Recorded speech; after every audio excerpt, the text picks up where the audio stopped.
Bonjour à tous, c'est Alexandra d'Astrologie, guidance de vie. Alors je vous retrouve aujourd'hui pour parler de l'aspect entre la Lune et la planète Mercure. Donc je rappelle que l'aspect montre une interaction entre deux astres, ça n'évoque qu'une seule part de votre thème et que donc on ne peut pas non plus tout savoir vu qu'il faut voir le thème entier pour avoir une idée globale d'un individu. Donc la Lune, les émotions, les humeurs, l'intuition, l'imagination, les ressentis, mais aussi la vie privée, comment on se sent à l'intérieur, la jeunesse, l'enfance. Et Mercure, c'est le contraire en fait. Mercure, c'est une énergie mentale. On est beaucoup dans le mental, donc elle représente tout ce qui est cérébral, intellectuel, la capacité à réfléchir, à penser, à ressasser. Mais Mercure, c'est pas que ça représente aussi les déplacements et le commerce, tout ce qui est activité commerciale. Mais c'est quand même une planète d'expression, il faut le dire, c'est une planète non seulement qui pense, qui réfléchit, mais qui s'exprime au nom de ses pensées, au nom de ses idées. Donc, si vous voulez, là, on mélange, on crée une interaction entre deux énergies qui n'ont rien à voir l'une et l'autre pour faire quelque chose ensemble.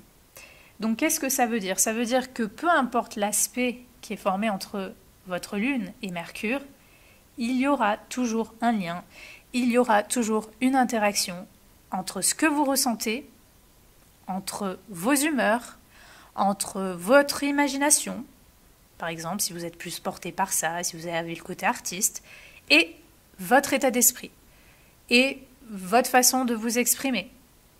Et pour certains, pour d'autres personnes, si on est dans des personnalités plus qui cherchent à faire une entreprise, qui aiment bouger, on peut par exemple créer une entreprise sur des valeurs lunaires. Donc peut-être quelqu'un, les valeurs et les thématiques lunaires, qu'est-ce que c'est? C'est tout ce qui est relié à la nature, c'est tout ce qui est relié aux enfants, c'est tout ce qui est relié au pays, à la patrie, au passé, à l'histoire, à tout ce qui est habitation, la nourriture, enfin toutes ces choses-là, peut-être certaines personnes vont avoir besoin de créer une activité commerciale autour de ces sujets-là ou qui ont un lien avec l'une de ces thématiques-là. Donc ça, c'est pour le côté, on va dire, plus pratique. Peut-être certaines personnes vont avoir besoin, parce que la Lune, c'est ce dont on a besoin, c'est ce qui nous nourrit. Donc certaines personnes vont avoir besoin peut-être de se déplacer, de voyager, d'être toujours dans la sociabilisation, de rencontrer des gens. On peut avoir affaire à ça. Mais au niveau comportemental, on a de toute façon des personnes qui auront toujours un lien entre leurs émotions, leur état intérieur, leur sensibilité et leur côté, on va dire, entre guillemets, plus cérébral, l'état d'esprit, les pensées. Donc qu'est-ce que ça peut donner? Ça peut donner des personnes qui pensent beaucoup au passé, qui sont mélancoliques, qui sont nostalgiques, qui aiment certaines valeurs du passé, qui sont très attachées sur des valeurs familiales, les enfants, la nature, qui pensent beaucoup à ces choses-là. On peut avoir affaire à des personnes très rêveuses, très artistes, très inspirées, qui ont beaucoup d'imagination, beaucoup d'inspiration et aussi pour d'autres beaucoup d'intuition, qui vont toujours relier leur mental à quelque chose de plus subtil, à quelque chose qui est de l'ordre du senti, de l'instinct. Donc dans les bons côtés, ça peut donner, comme j'ai dit, des personnes artistes, des personnes très sensibles, des personnes qui peuvent avoir des facilités à exprimer leurs émotions ou des facilités pour exprimer, composer, écrire, faire de la peinture, se laisser guider, on va dire, par une imagination pour faire émerger quelque chose d'elle, pour exprimer quelque chose d'elle. Comme j'ai dit, voilà, on peut avoir affaire à des personnes qui ont quelque chose d'empathique aussi, parce que l'état d'esprit est toujours relié à la Lune, donc il est toujours relié à cette sensibilité-là. Donc on est moins, normalement, dans un côté cartésien pur. Vous voyez, ce côté un peu trop cérébral, ou parfois c'est un peu trop prise de tête, comme on dit, mais on est plus guidé, voilà, par ses émotions, par ce qui nous touche, par ce qui nous blesse. Ça peut influencer notre état d'esprit, ça peut influencer notre façon de communiquer, d'interagir avec les autres, Donc dans les moins bons côtés, ça peut donner beaucoup de susceptibilité, ça peut donner un côté lunatique, ça peut donner un côté nostalgique, parce que l'état d'esprit est tout le temps influencé par les humeurs, tout le temps influencé par l'état émotionnel. Donc on peut avoir affaire à des personnes qui parlent beaucoup, qui ont énormément besoin d'exprimer ce qu'elles ressentent, il faut qu'elles expriment. Ou au contraire, si on est plus dans l'inhibition, on peut avoir affaire à des personnes qui ont du mal à exprimer ce qu'elles ressentent. Ou que peut-être, si c'est trop l'énergie de Mercure qui prend le dessus, si c'est trop le mental qui prend le dessus, peut-être qu'elles vont chercher à rationaliser chaque émotion ou chaque chose qu'elles vivent, qui les touche.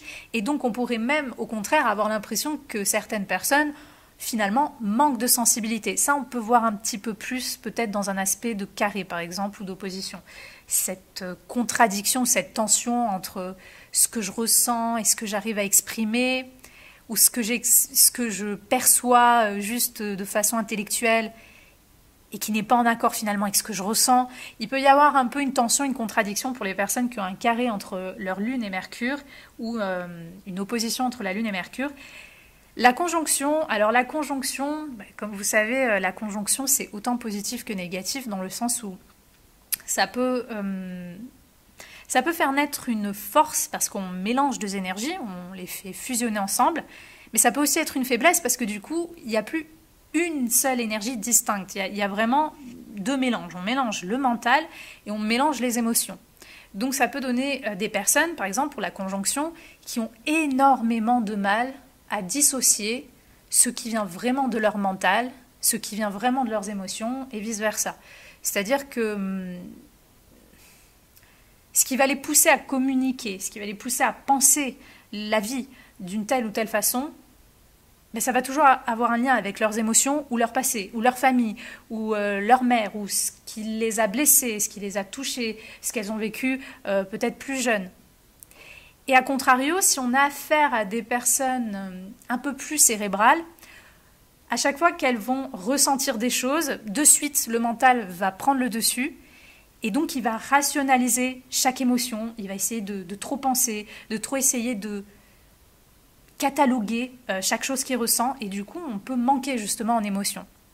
Donc vous voyez, ça peut vraiment prendre des directions diverses, j'ai envie de dire, selon les gens.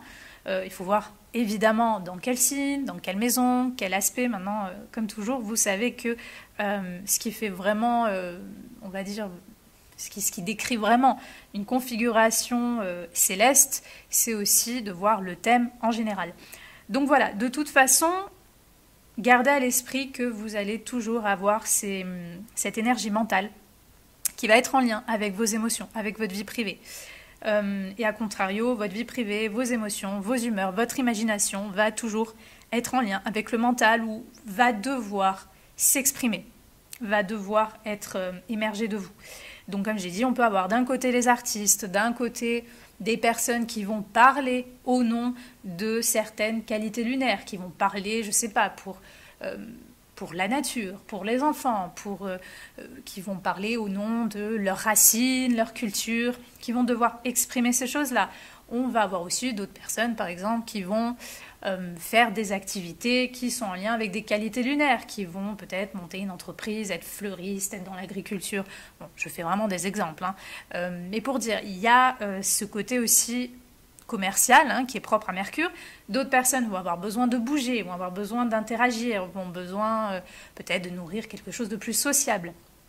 La fratrie, c'est très important. Si vous avez des frères et sœurs, normalement, ça va énormément influencer votre vie privée, votre intériorité, votre inconscient, vos émotions, vos humeurs. Donc bien sûr, selon le lien qui vous lie à votre fratrie, s'il est bien vécu ou non, s'il y a eu des choses faciles ou difficiles à vivre, dépendra de l'entièreté du thème, dépendra des autres aspects, etc. Mais généralement, si vous avez des frères et sœurs, ils vont énormément influencer qui vous êtes vraiment.